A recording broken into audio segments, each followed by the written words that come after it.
Bagi trader price action, trader supply and demand, atau penganut konsep smart money, maka area imbalance adalah hal yang paling penting untuk kita pahami.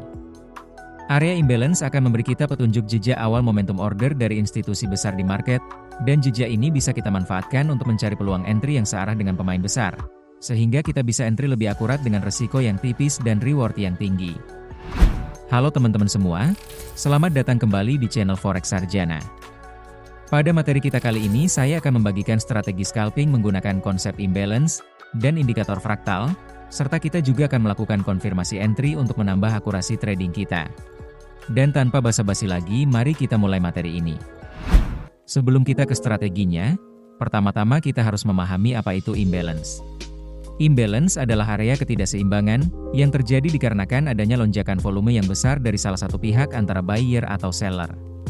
Saat institusi besar melakukan transaksi pada suatu market, mereka seringkali menyebabkan lonjakan volume besar yang tiba-tiba masuk ke market dan menyebabkan terjadinya ketidakseimbangan.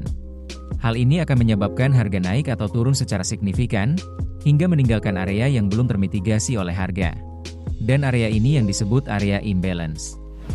Pola imbalance terdiri dari 3 kandel. Pada market uptrend, bullish imbalance terjadi ketika ekor atas dari kandel pertama tidak menyentuh ekor bawah dari kandel ketiga, dan meninggalkan body dari kandel kedua yang belum termitigasi oleh harga. Sedangkan bearish imbalance terjadi ketika ekor bawah dari kandel pertama tidak menyentuh ekor atas dari kandel ketiga, dan meninggalkan body dari kandel kedua yang belum termitigasi oleh harga. Warna dari kandel pertama dan ketiga tidaklah penting. Yang penting adalah warna dari kandel kedua.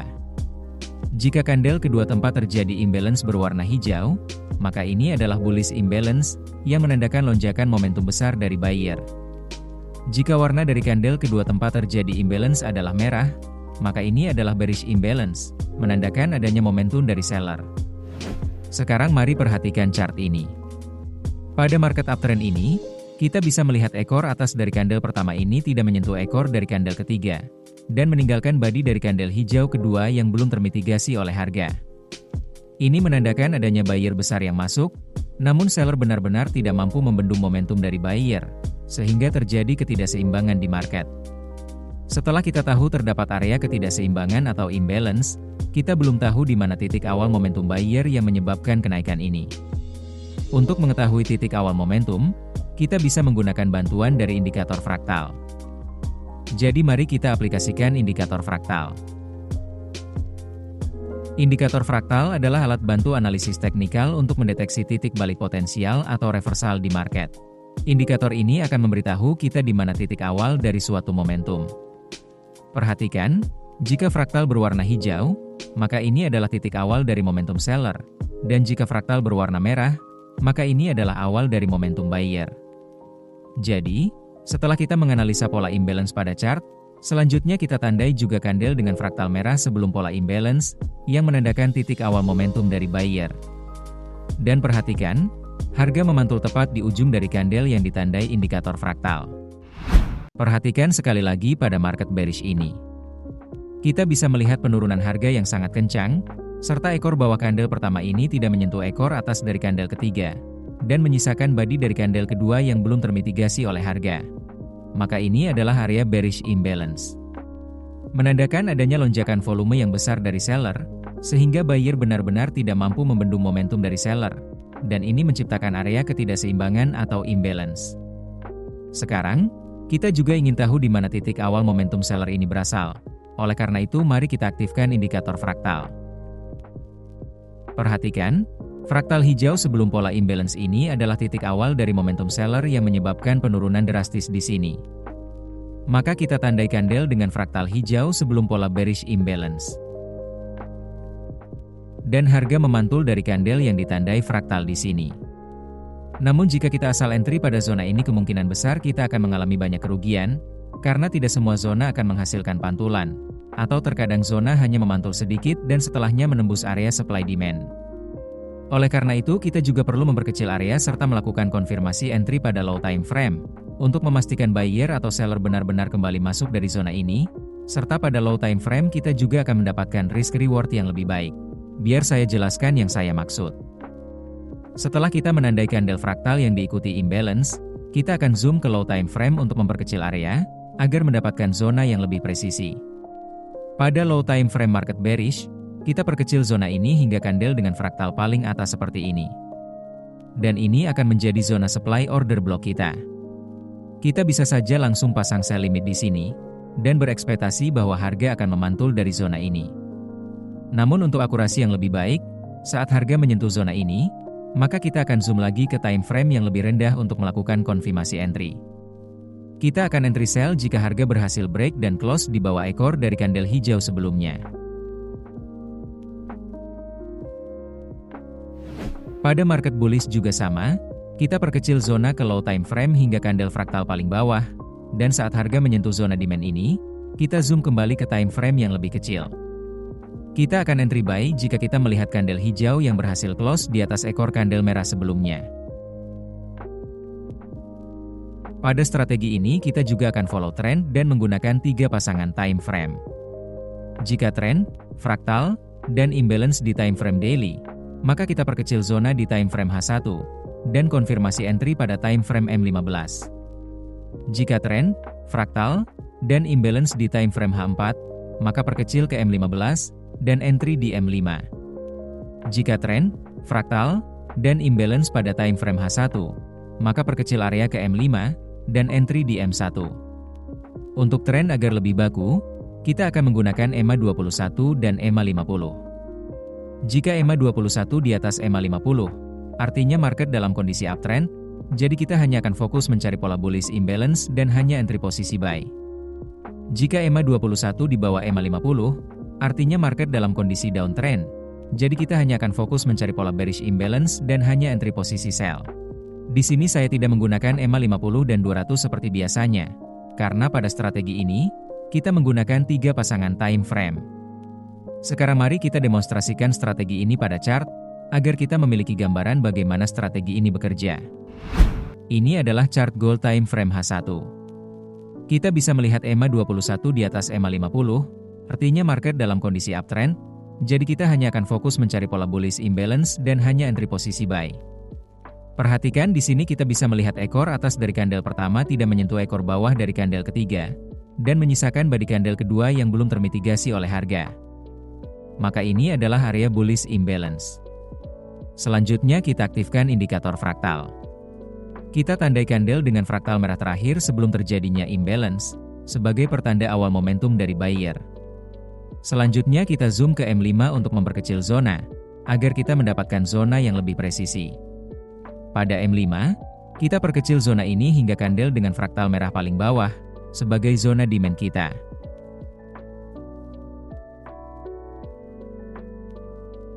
Saat harga kembali ke zona demand, kita zoom ke M1 untuk melakukan konfirmasi entry.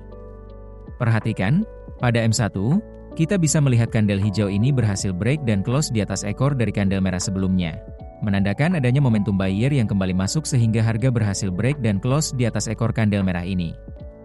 Jadi, kita bisa entry buy pada kandel hijau ini.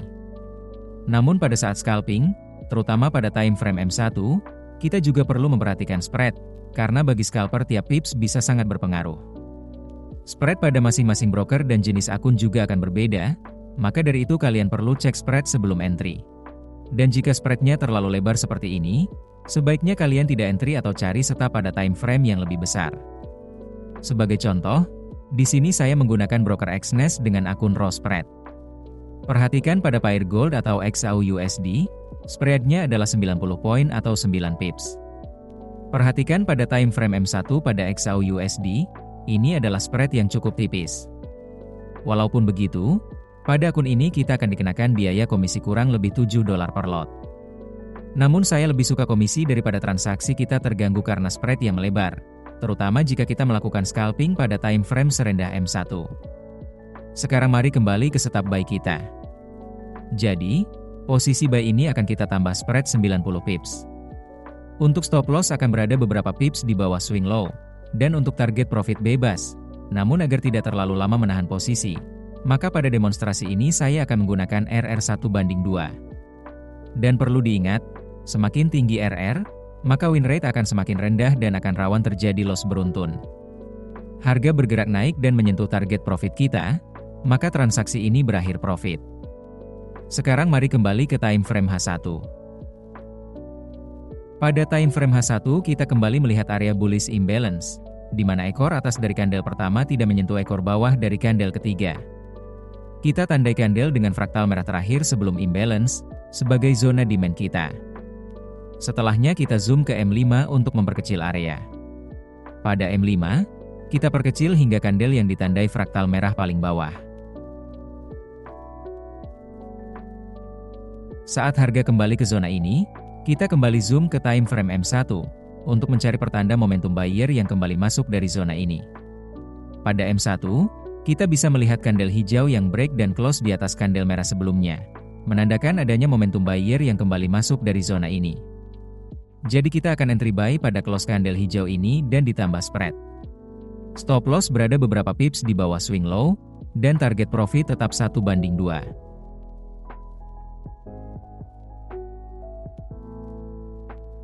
Dan transaksi ini berhasil profit. Sekarang mari kembali ke H1. Pada H1, kita bisa melihat pergerakan naik kencang di sini, serta terdapat kandel terakhir yang ditandai fraktal merah, namun tidak terdapat imbalance pada pergerakan ini, jadi ini bukan zona yang valid. Perhatikan, harga langsung tembus dari zona fraktal merah ini. Sekarang untuk posisi sell. Ini adalah chart Euro USD time frame H1. Kita bisa melihat EMA 21 di bawah EMA 50, artinya market dalam kondisi downtrend, maka kita akan fokus mencari momentum bearish imbalance, dan hanya entry posisi sell. Kita bisa melihat pola bearish imbalance, di mana ekor bawah dari kandel pertama ini tidak menyentuh ekor atas dari kandel ketiga, dan menyisakan body kandel kedua yang belum termitigasi oleh harga. Setelahnya kita aktifkan indikator fraktal. Kita tandai kandel dengan fraktal hijau sebelum imbalance, sebagai zona supply kita. Selanjutnya kita zoom ke M5 untuk memperkecil area. Pada time frame M5, kita perkecil area ini hingga kandel yang ditandai fraktal paling atas. Kemudian saat harga menyentuh area ini, maka kita zoom ke M1 untuk mencari pertanda konfirmasi dari seller. Pada M1, kita bisa melihat kandel merah ini close di bawah ekor dari kandel hijau sebelumnya, menandakan adanya momentum seller yang mulai kembali masuk dari zona ini. Jadi kita akan entry sell setelah close kandel merah ini. Untuk stop loss sell akan berada beberapa pips di atas swing high dan ditambah spread. Dan pada pair Euro USD spreadnya adalah 0 pips. Maka spread akan saya tambah beberapa poin agar lebih aman. Jadi untuk posisi buy, maka entry akan ditambah spread, dan untuk posisi sell maka stop loss-nya yang ditambah spread. Untuk target profit akan tetap 1:2. Harga bergerak turun dan menyentuh target profit kita, maka transaksi ini berakhir profit.